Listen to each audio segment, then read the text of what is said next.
Eddie Jones, widowed 22 months, pulled light bulbs from his F-150 on a crisp autumn morning in Claremont, Pennsylvania. Driving to the yellow house on Birch Street made sense because Ruth Calloway's newspaper arrived at 7 and she liked company. He knew exactly who Ruth Calloway was, the widow of the man who founded the company that fired him.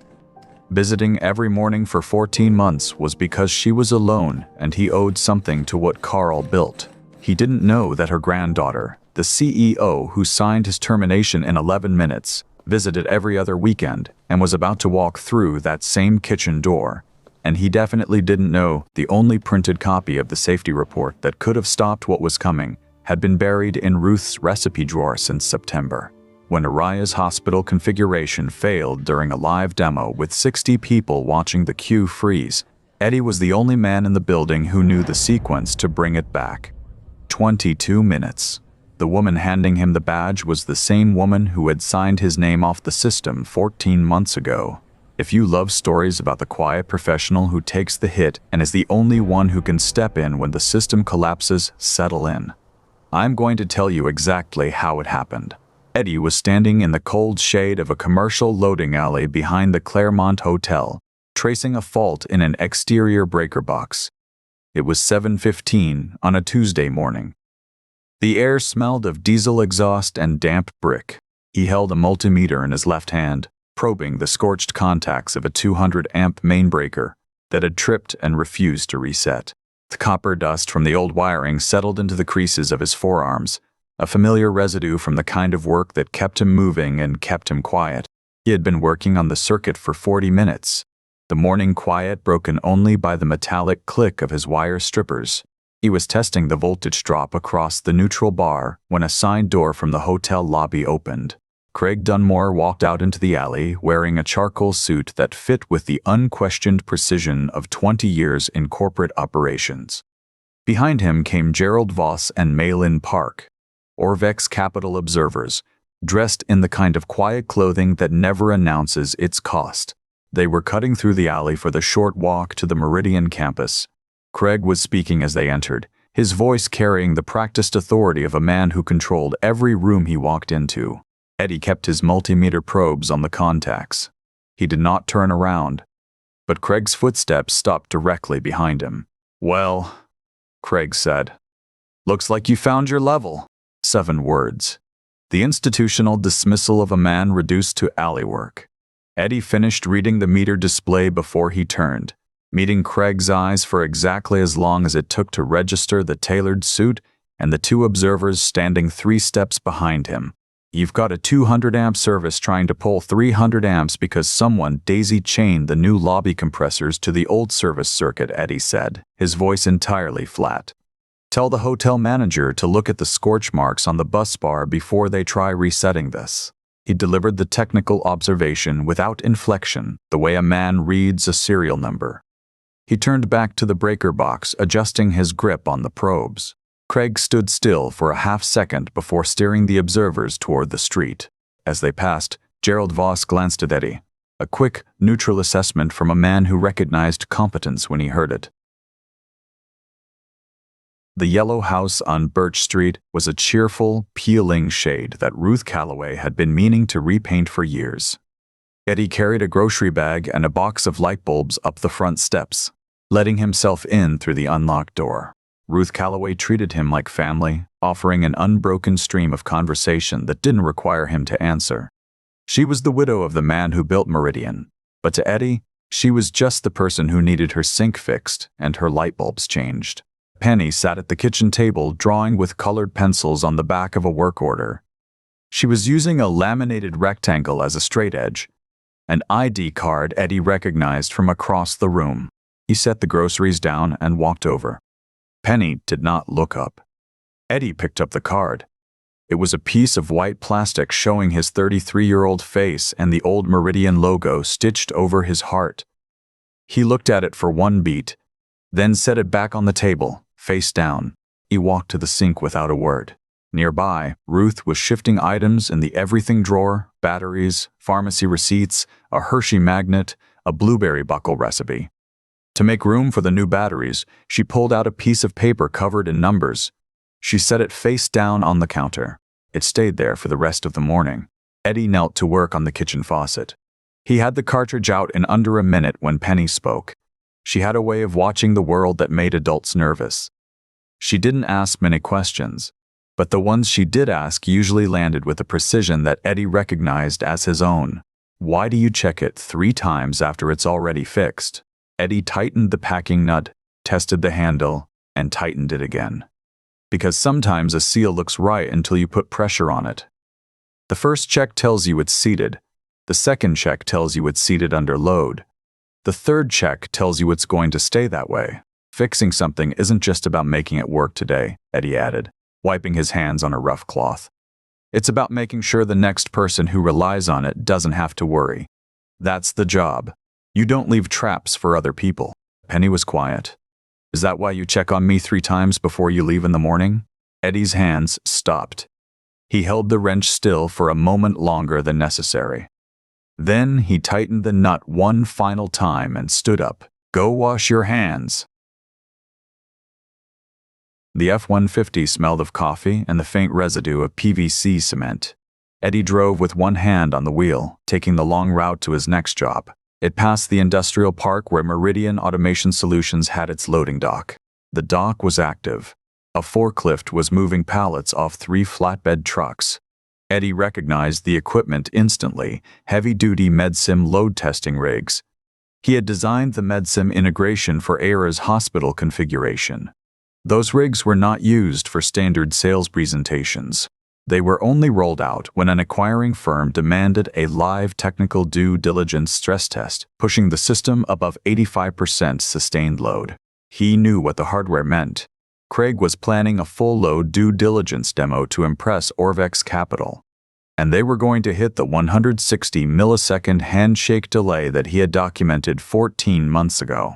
Eddie watched the MedSim rigs disappear in the rearview mirror. He did not touch the brake. He did not call anyone. But as he drove past the building where he had spent 11 years of his life, his grip on the steering wheel tightened until his knuckles went white against the leather.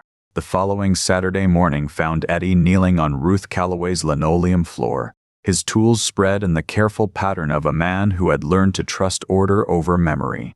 The thermostat on the wall read 68 degrees, which was correct for the season and the hour, and he had already verified it once against his own thermometer. He checked it again anyway, the way a person checks a locked door before leaving a house he will not return to for a long time. The kitchen was warm with the smell of coffee and something Ruth had baked the night before. A scent that clung to the yellow walls and the worn linoleum and the dish towel hanging from the oven handle. Sunlight came through the window above the sink, falling across the counter where a piece of paper sat face down, covered in numbers that meant nothing to anyone who had not written them. Diana arrived through the front door without knocking, carrying a bag of groceries and the leather satchel, dressed in clothes that belonged to a different world than the one her grandmother inhabited. The door clicked shut behind her, and she walked through the narrow hallway into the kitchen, where she stopped. Eddie was on one knee beside the wall, a screwdriver in his hand, his work boots planted flat on the yellow linoleum. He looked up when her shadow crossed the floor. Diana looked down at him. For a moment, neither of them moved. Ruth was at the counter peeling an apple in a long, continuous ribbon. "Oh, good, you're both here." "Diana, this is Eddie. He's been helping me with the house." "Eddie, this is my granddaughter." "Diana." She said it with the warmth of a woman who saw only what was in front of her, which was a man fixing her thermostat and her granddaughter visiting for the weekend. Diana's face did not change. Eddie's did not change. But the air in the small kitchen shifted, and Eddie felt it settle around him like a weight he had been carrying for 14 months and had not put down.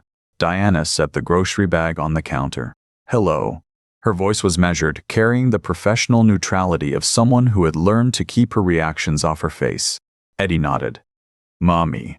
He turned back to the thermostat, tightening the faceplate screws with the deliberate precision of a man who had once built machines that cost more than this house was worth. The phone rang.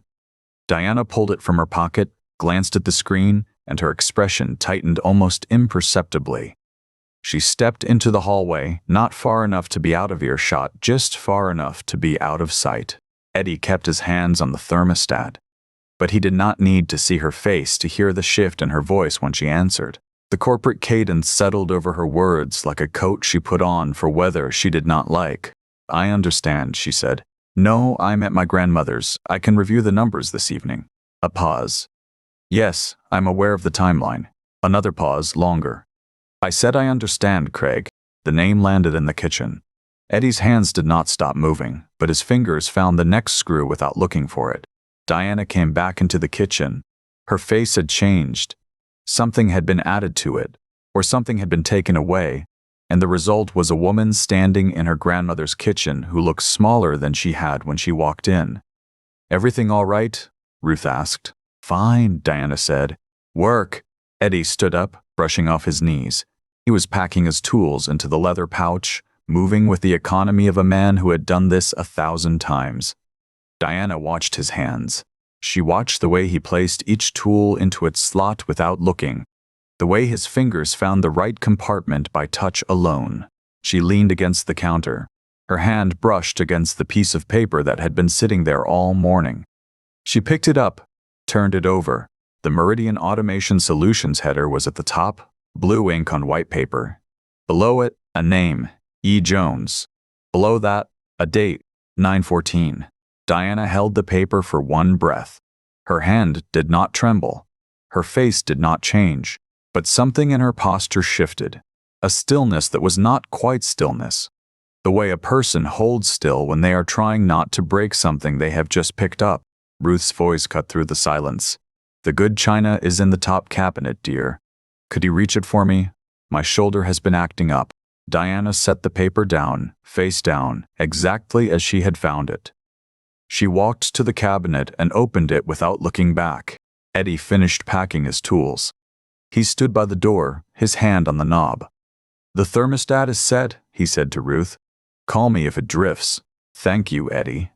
Ruth smiled at him, the warm, uncomplicated smile of a woman who saw only what was in front of her. Eddie nodded at Diana. She nodded back. Neither of them said anything else. He closed the door behind him. The kitchen was quiet for a long moment. Diana stood in front of the open cabinet, her hand on a plate she was not looking at.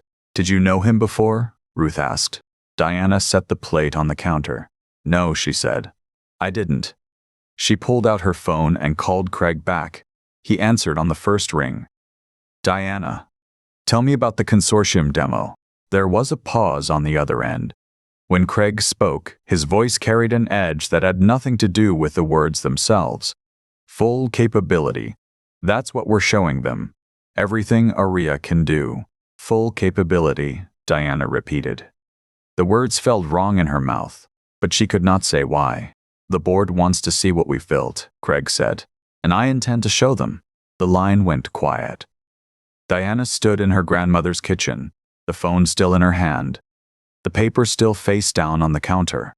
The phrase "full capability" echoed in the small space, carrying an edge that had nothing to do with corporate pride and everything to do with a man waiting for something to break.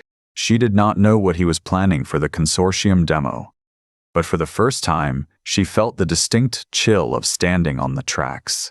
The morning came to Ruth's yellow kitchen the way it always did, with the smell of percolated coffee and the sound of a radio tuned to a station that played songs from before Eddie was born. He sat at the small table with a mug in his hands, waiting for the coffee to cool.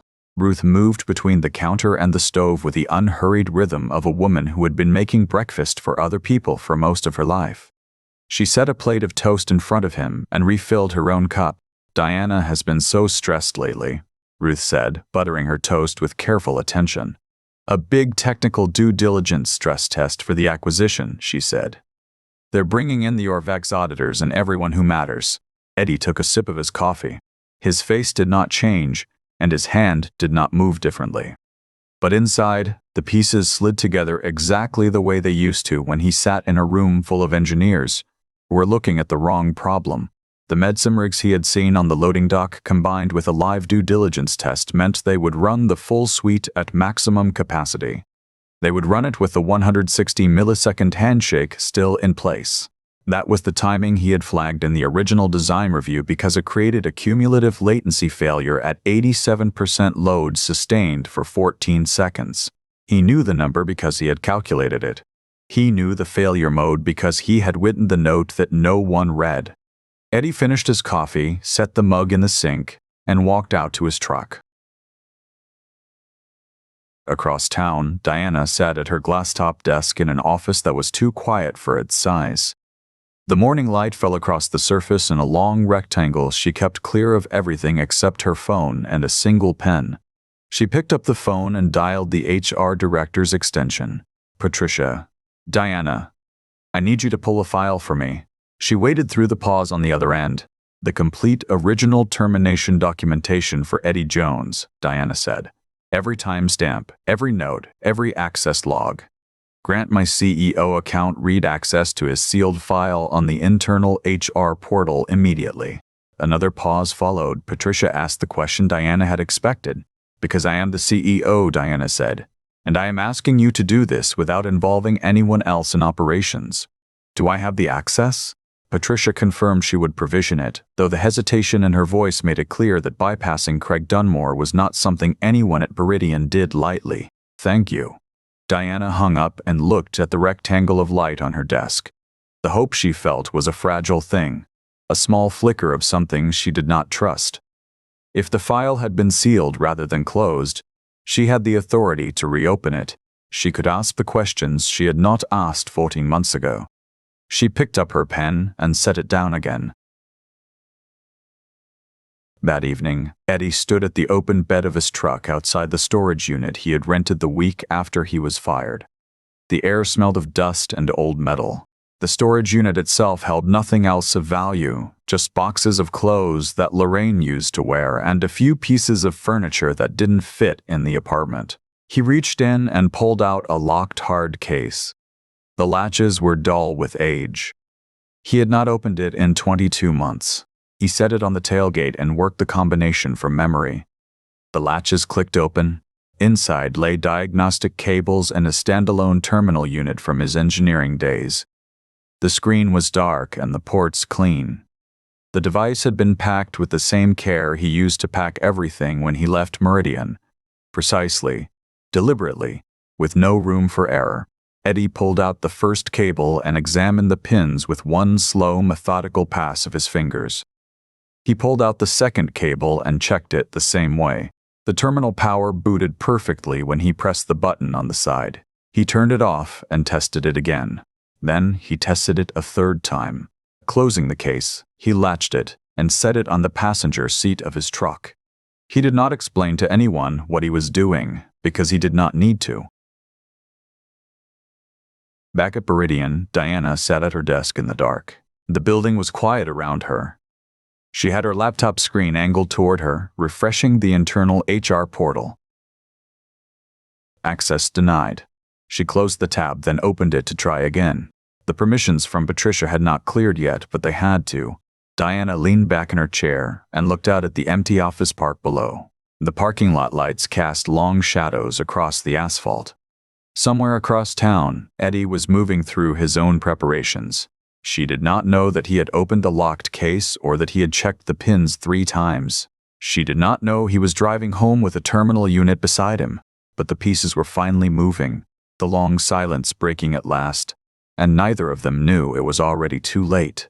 Craig called on Thursday morning, not from his office, but from the hallway outside it, where the acoustics carried his voice in a way that made it sound casual and unhurried.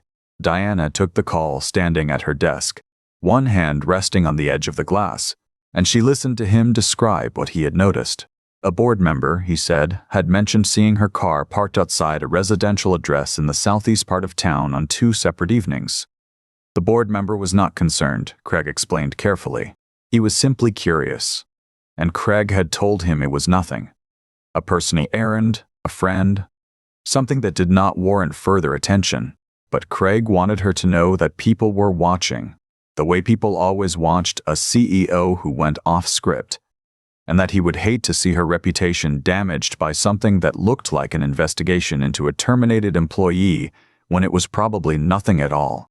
Diana listened, She did not ask how Craig knew it was a terminated employee's address because she already understood. There were no automated alerts for sealed files. Craig knew because Patricia had called him the moment Diana made the request. He had waited until morning to use it. She thanked him for letting her know.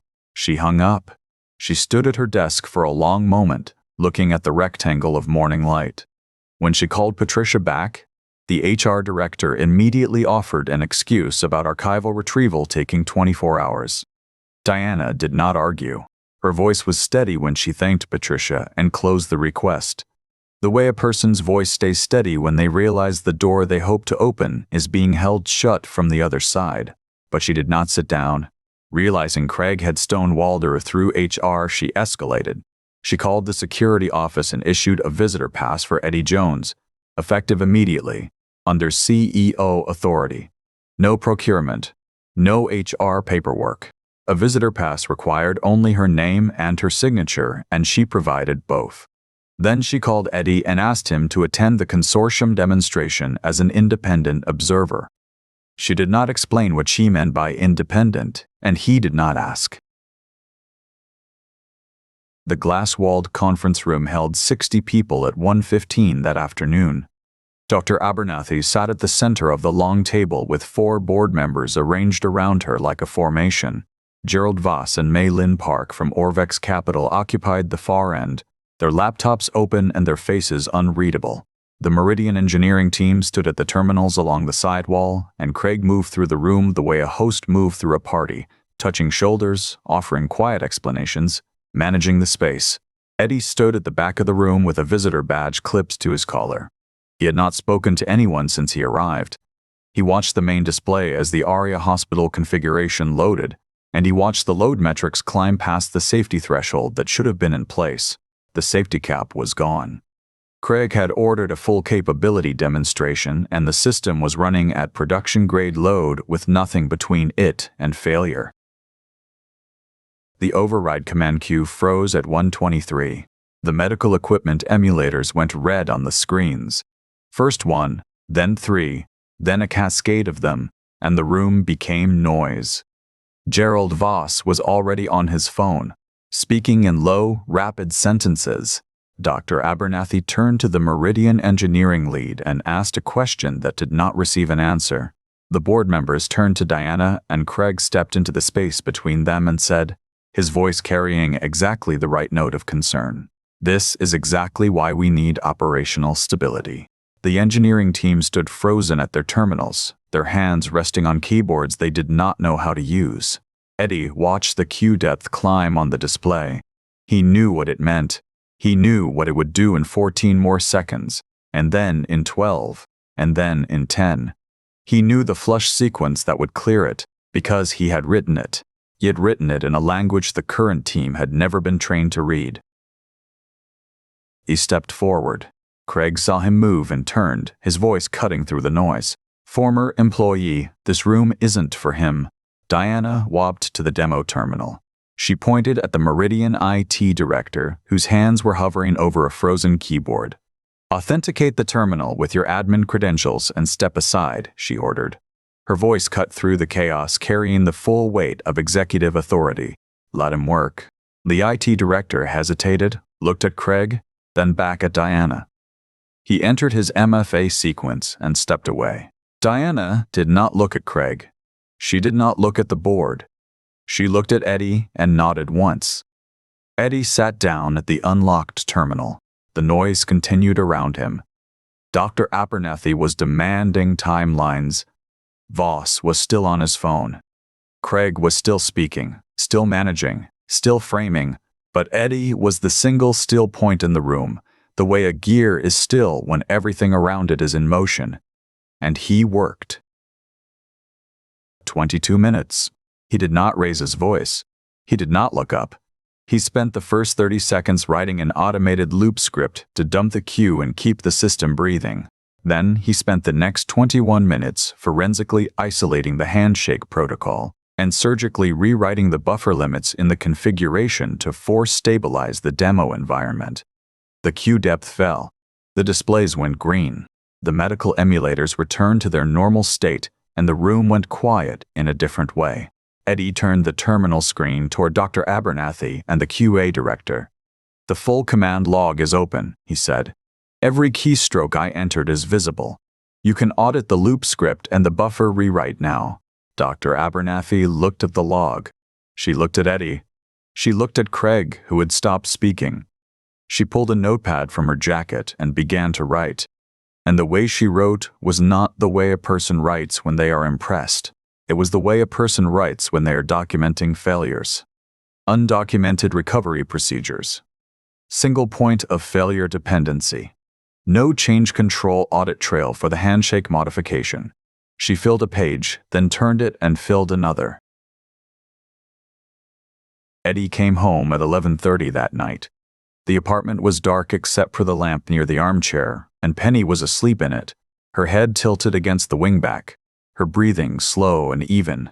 A half-finished drawing lay on the armrest beside her, 4 figures at a table, and the ID card lay beside it, the ruler she had been using when sleep caught up to her. He stood in the doorway and looked at her for a long time. She opened her eyes the way children do, without transition, simply awake. She looked at him.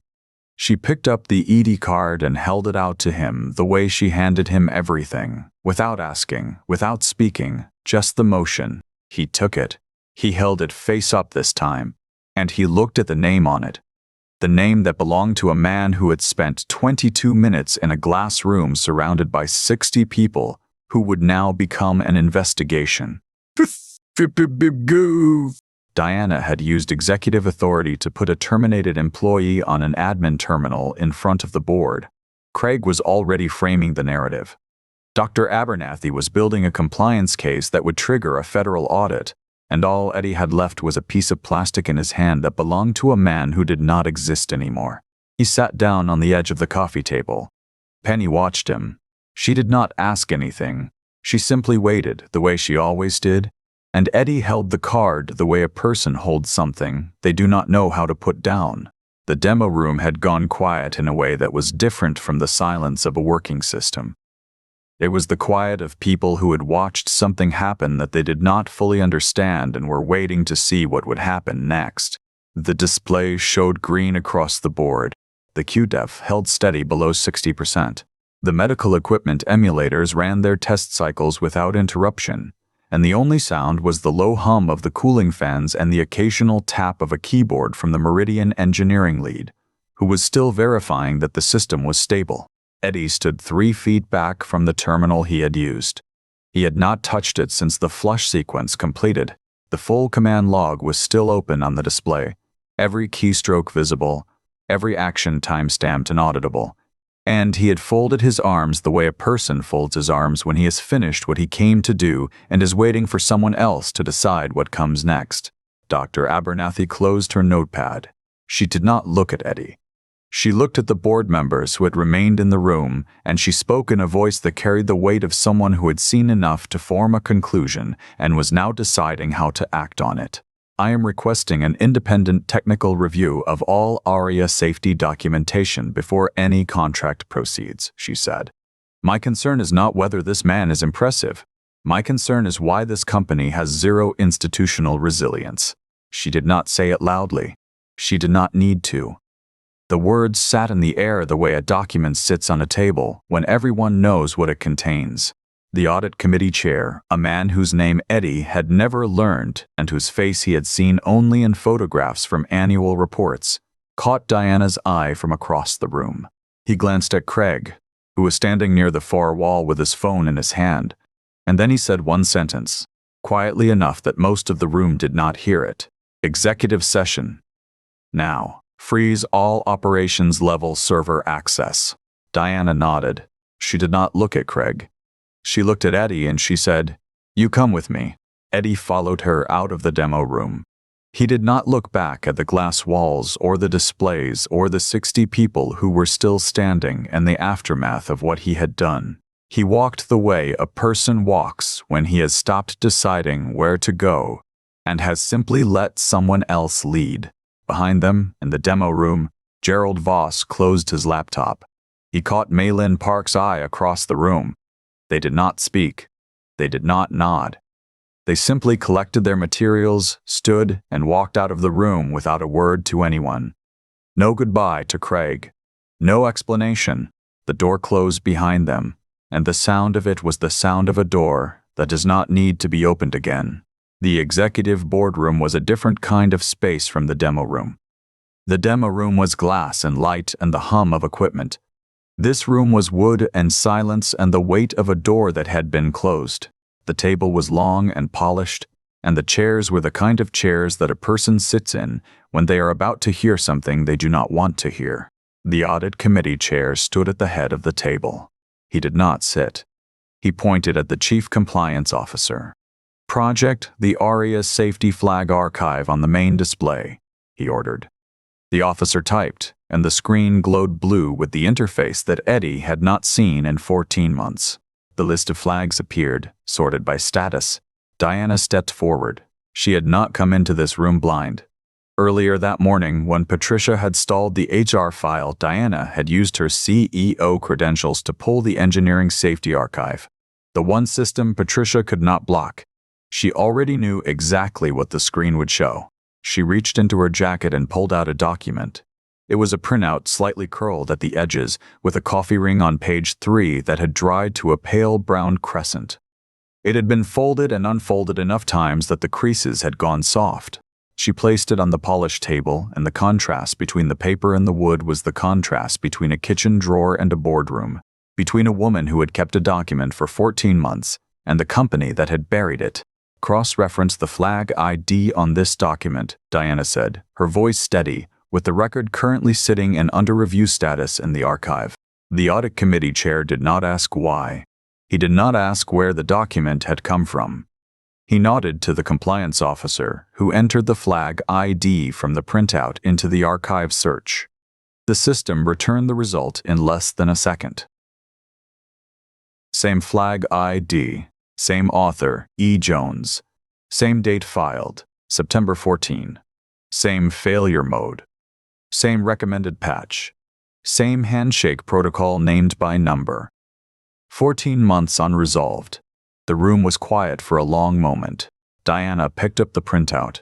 She read from it the way a person reads something she has read so many times that she no longer needs to see the words.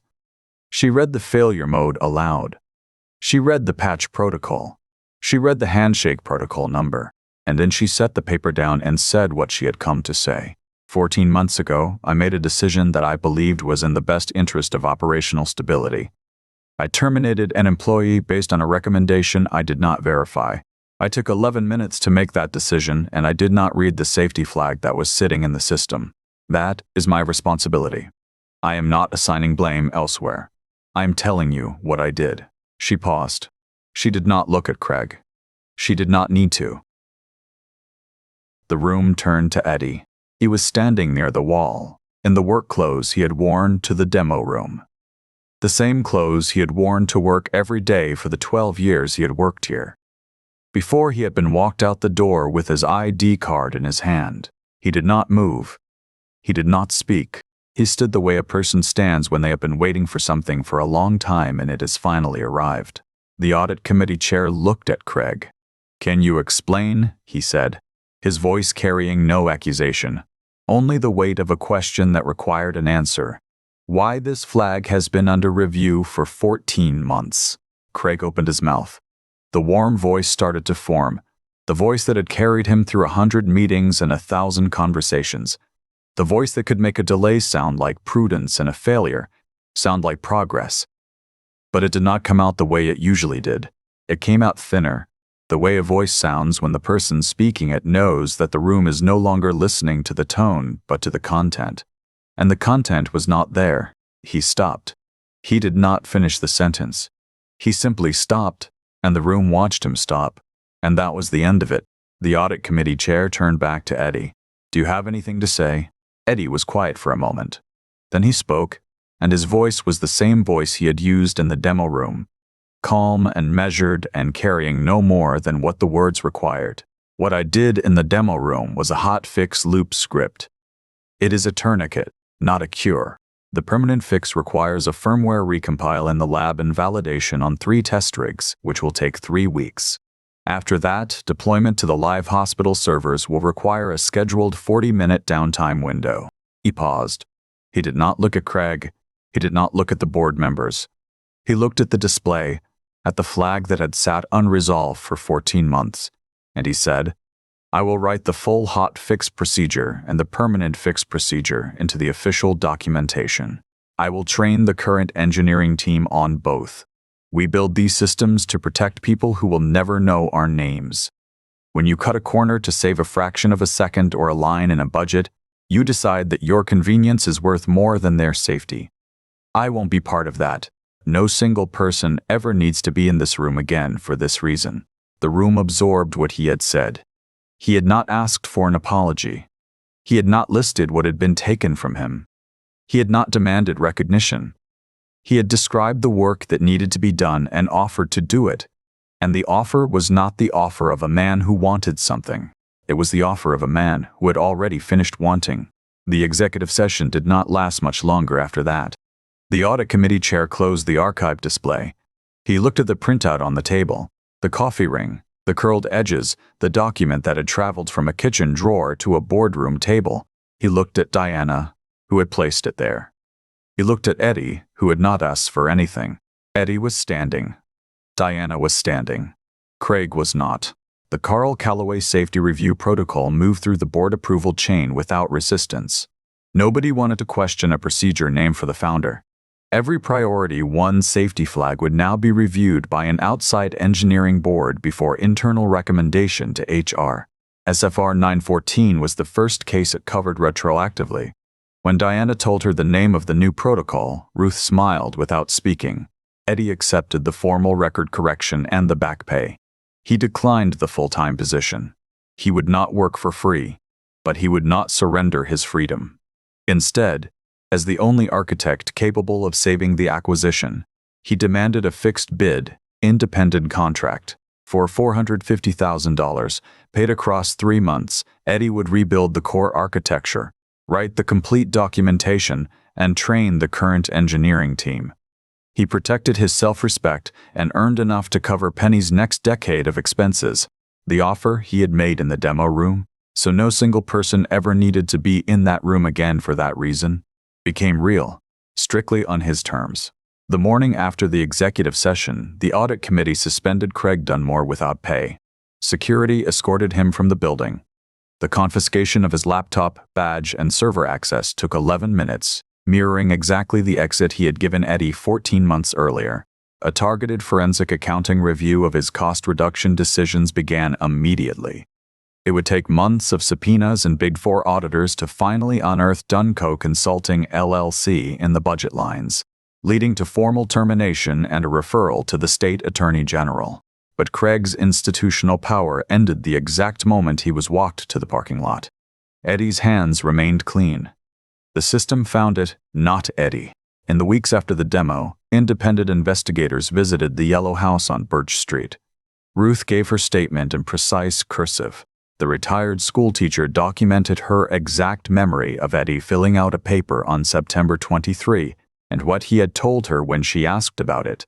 "Just old paperwork, Miss Ruth. Nothing important." The statement independently confirmed the timeline and became part of the formal record. She had tossed the paper into her junk drawer and held it for 14 months, precisely because he had protected her from knowing what it was. And now she knew. Saturday morning arrived months later. Diana took the train from the city. She carried a box of pastries from the bakery near the station. She did not have a work excuse. There was no urgent board matter to discuss, no corporate agenda to manage, and no one from operations tracking her calendar. This was not the first Saturday, but it was early enough that no one had named what it was. Ruth pretended not to notice that Diana was early. Eddie pretended not to notice that she intended to stay. The fourth chair at the kitchen table was no longer empty. Penny had claimed it. On the table in front of Penny was the old ID card. She was using it as a straightedge for her colored pencils, drawing a line across a blank sheet of paper. Diana noticed it. She reached out and touched the edge of the plastic. She read the title line, then let her hand fall away. The card remained face up on the table between Eddie and Diana. It had lost its power to hurt. On the refrigerator, held by a gear-shaped magnet, was Penny's drawing. 4 figures sat at a table. She had drawn it before any of the adults had made a decision. Diana held her coffee cup in both hands. She looked at the drawing, then at Eddie, then at the card on the table. "How do I know this will actually work?" Diana asked. Eddie met her eyes. "I'll check it 3 times. He let a beat pass. "I always do." The mechanical answer had become a promise of personal fidelity. They sat in the quiet warmth of the morning. Ruth's coffee was cooling because she kept forgetting to drink it, and neither of them reminded her.